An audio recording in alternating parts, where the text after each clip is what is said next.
Hey Taran, Michael Tiemann here from Manifold Recording. So glad that you liked my previous video, and I am going to answer your question today. You asked about gamut changes, and obviously if we were looking at our original diagram, which is this, there's not a whole lot of color gamut to look at. The SMPTE bars are all well and good, but because they're all block colors, you don't see very much. You can see a little bit here on the vectorscope about where all those things line up, but the amount of CIE space it uses, you can barely see little tiny dots. Like there's one there, there's one there.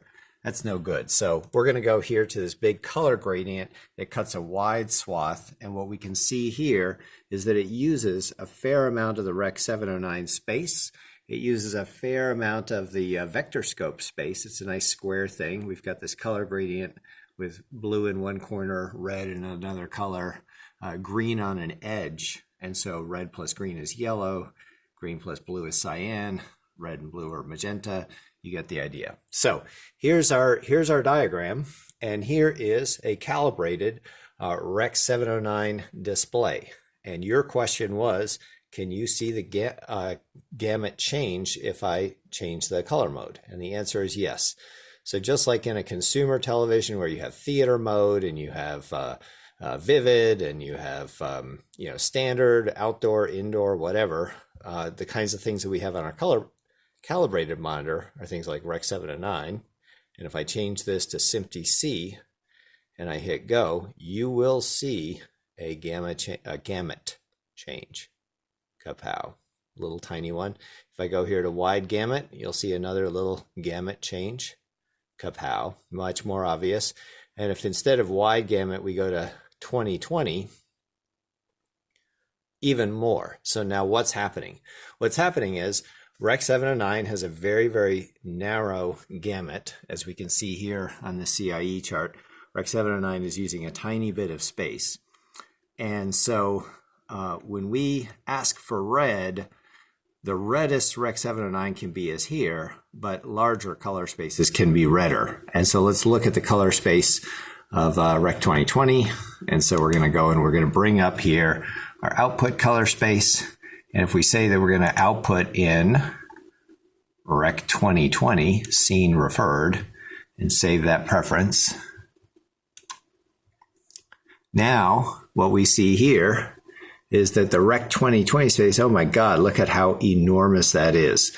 So our logical pixels that were so great for the Rec. 709 space are really just a tiny fraction of what we could have been outputting in Rec. 2020. But over here, when we interpret that full scale red as full scale red, it's super red. And so what we really should be doing, we're sending 2020 to 2020. If I now change this to 709, it's all pale now. And it's all pale, obviously, again, because we're only using a fraction of the Rec. 2020 space. And that fraction, when rendered in Rec. 709, is much less saturated. So now, instead of pretending, let me explain this. Instead of sending Rec. 2020 to 709, we'll send Rec. 709 to 709, and you'll see it resaturate. So we're going to send that output color space back to Rec. 709 and save it, and boom. Now that's normal. Now, that is what you asked for, but you and I are both curious types. And so I just had to, for the heck of it, try one other thing. And now I can't explain what the hell's going on. Normally, you have total transparency. You totally understand what's going on, but let's check this out. We have a Rec. 709 output, and it fills up. It slightly overfills the vectorscope. So we have a little bit more saturation than we had back in the good old days of CCIR 601, which is the standard before 709.